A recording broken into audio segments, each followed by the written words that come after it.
Hey guys, so I'm really freaking frustrated right now and I just need to vent. So please don't judge me for what I'm about to say.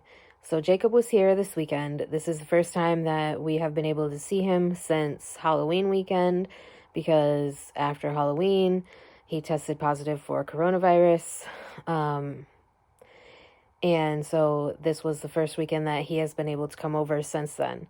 Now, everything was going okay, but my mom brought up some really good points about how Jacob makes up lies about me and the potential for him to make up a lie that gets me in trouble with my professional career. And so I'm really torn on how to handle this situation because, again, I would never ask my husband to choose between me or Jacob. But in the long run, I have to make sure that I'm protecting myself professionally and career wise because I have a lot of goals for myself professionally and career wise. And I want to make sure that I'm doing the best that I can in order to achieve what it is that I want to achieve. So, my mother in law just picked up Jacob and brought him back home, but it's really frustrating,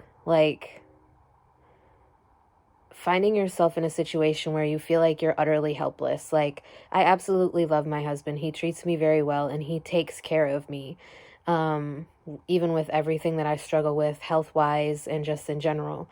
Um, so, we had a discussion earlier today about like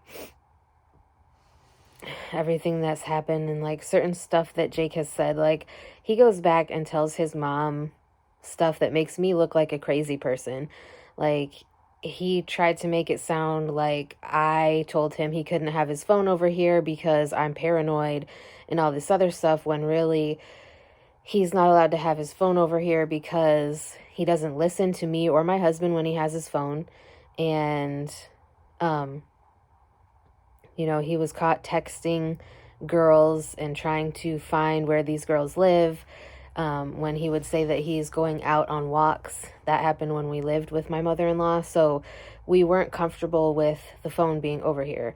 And plus, he had also said that he was told by his mother and his grandmother to record everything that was said in our house, even if it didn't pertain to Jacob.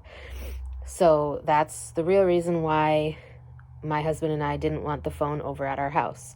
So today, now they're trying to make it to where I have to pick him up and I also have to bring him all the way back home. And I'm not going to do that. I don't feel like I should have to allow people to walk all over me.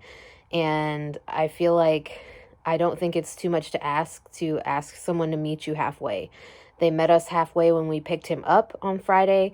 So I don't understand why they couldn't meet us halfway when we brought him back today. Because I'm not going to drive 45 minutes one way. I don't have the money for gas to do that. So it's just really frustrating to me. I don't know. I honestly don't know how to proceed with this situation. I don't know what to do. I'm very lost. I'm very stressed out. I'm very worried that this is going to end in divorce.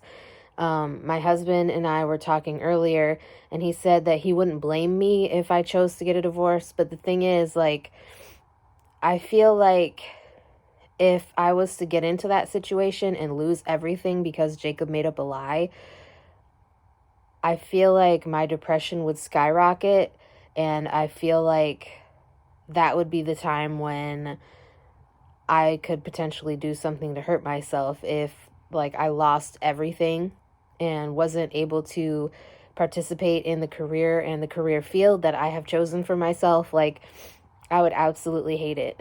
And I mean, you guys can say that I'm overreacting, but I'm definitely at a loss. Jacob has been talking to therapists. He has seen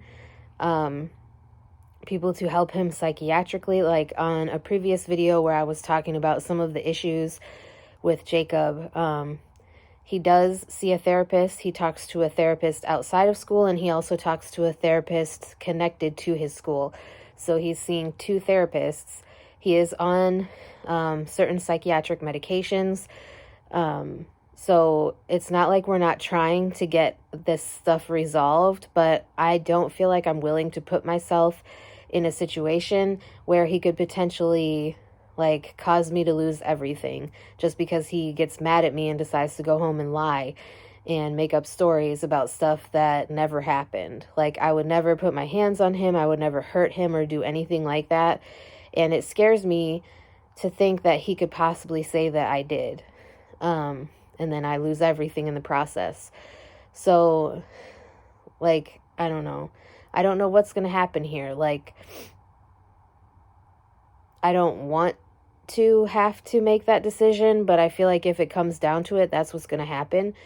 And like my husband even said that, you know, if it comes down to it, he wouldn't blame me. So it's just, I really don't know how to feel about it, because like we never had these problems at the beginning of our marriage. Like, Jacob was really happy that we got married. He wanted to get to know me more, obviously, and spend more time with me, but like he didn't have these problems. And now all of a sudden, a year and a half later, now he has these problems with us being married, and we don't know where it's coming from. And I'm sorry for the lights like changing. I'm sitting in front of the TV, and then I'm sitting next to the Christmas tree. So that's why the lights are like changing, because the TV's on. It's just muted. But I don't want to, like, I'm halfway through my medical assisting program right now. Like, I honestly, I think I'll be exactly halfway in like 2 weeks. But like, I'm almost halfway through my medical assisting program right now, and I don't want anything to screw that up. Like I told you guys before I even started this program, like, I do not want any excuses. There are no excuses for why this, like, anything could stop me from achieving that. And, you know, my stepson is not going to add to that either. Like, I really want this career, and I need this to work for me. So I don't know. But my mother-in-law brought him home, even though she wanted me to bring him home. And it's just really stressful because, like I said, I'm trying, but I cannot be a chauffeur for everybody. Like, I have health problems. I need to care about myself.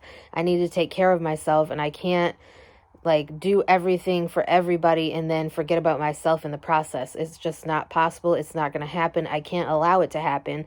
Like, I'm so used to just like putting myself on the back burner for everybody else, and in order to try to make everybody else happy, and I cannot do that anymore. Like, 2021 is going to be the year that I focus on myself, and I make sure that I am making myself happy and keeping myself healthy before I think about trying to help anybody else, because I can't keep putting myself on the back burner for anybody. Like, yes, I love my husband. Yes, I care about Jacob, but I cannot keep doing this. Like, I can't. It's just impossible. I cannot do it anymore. Now you see kind of some of the stuff that I've been struggling with in my brain. Because I am a people pleaser. Like, I go above and beyond to try to make everybody else happy, but in the process of doing that, I forget to try to do things for myself. So please just continue to keep me in your thoughts and prayers. I know a lot of you guys are really supportive, and I definitely appreciate that. And I'll do my best to like try to figure this out so then it doesn't end in divorce, because I really don't want that to happen. But at the end of the day, if that's what needs to happen in order to make Jacob happy and make everything else work for them, I guess then that's what's going to have to happen, but I really don't want that to happen.